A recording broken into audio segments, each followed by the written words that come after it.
जुलाई 2024 से देश में 3 नए कानून लागू हो जाएंगे। केंद्र सरकार की तरफ से 24 फरवरी को नोटिफिकेशन जारी कर दिया गया है।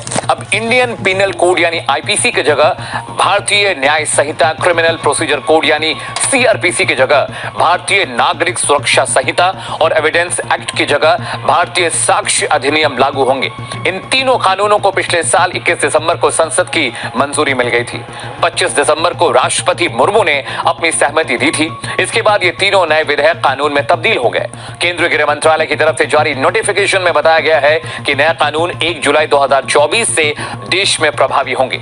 इन तीनों कानूनों को देश में लागू करने का उद्देश्य वजह अलग अलग अपराधों और उनकी सजाओं की परिभाषा देखकर देश में आपराधिक न्याय सिस्टम को पूरी तरह से तब्दील करना है, बदलना है। उदाहरण के लिए समझें तो आईपीसी की धारा 302 अब धारा 101 कहलाएगी।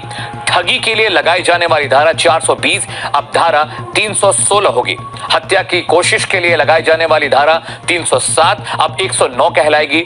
दुष्कर्म के लिए लगाई जाने वाली धारा 376 अब धारा 63 होगी। लोकसभा में बिल पेश करते हुए गृह मंत्री अमित शाह ने कहा था कि अंग्रेजों का बनाया राजद्रोह कानून, जिसके चलते बाल गंगाधर तिलक, महात्मा गांधी और सरदार पटेल समेत देश के कई सेनानियों को 6-6 साल जेल में रहना पड़ा, वो कानून अब तक चलता रहा। राजद्रोह